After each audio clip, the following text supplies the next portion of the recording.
చేస్తున్నాడంటే ఒక కొత్త పొలిటికల్ సిస్టమ్ని దేవుడు ఈ ప్రపంచంలోకి తీసుకురాబోతా ఉన్నాడు. ఎప్పుడు వాగ్దానం చేశాడంటే నెబుకద్నెజర్కి ప్రపంచ చరిత్రను చూపించినప్పుడు దేవుడు వాగ్దానం చేశాడు ఏమనంటే, ఇదిగో మీరు బాబిలోనియన్స్, మీ తర్వాత పెర్షియన్స్ రూల్ చేస్తారు, తర్వాత గ్రీస్ రూల్ చేస్తారు, అలెగ్జాండర్ ది గ్రేట్ వస్తాడు, ఆ తర్వాత రోమన్స్ రూల్ చేస్తారు, ఆ తర్వాత డెమోక్రసీ రూల్ చేస్తుంది, ఆ తర్వాత డెమోక్రసీ ఆ కాన్సెప్ట్ మాట్లాడుతూ ఉంటాడు.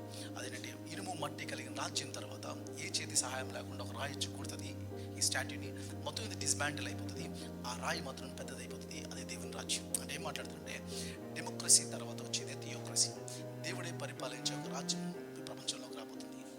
మన బోధలు ఎక్కడున్నాయంటే యేసు మనందరికీ తెలుసు కానీ ప్రభు తెలియదు.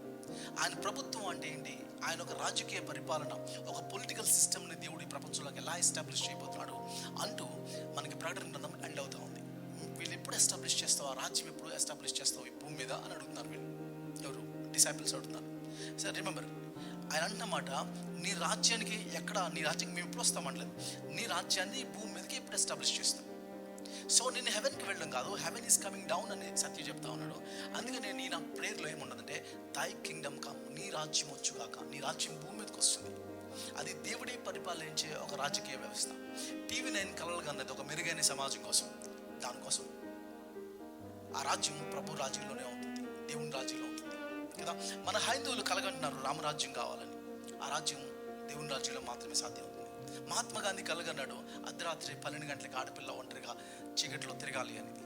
ఆ రాజ్యం దేవుని రాజ్యంలో మాత్రమే సాధ్యమవుతుంది. ఎందుకంటే మనుషుల యొక్క రాజ్యంలో క్యాస్ట్ సిస్టమ్ ఉంటుంది, మనుషుల యొక్క రాజ్యంలో రేసిజం ఉంటుంది, మనుషుల యొక్క రాజ్యంలో నెపోటిజం ఉంటుంది, మనుషుల యొక్క రాజ్యంలో అన్నీ ఉంటాయి.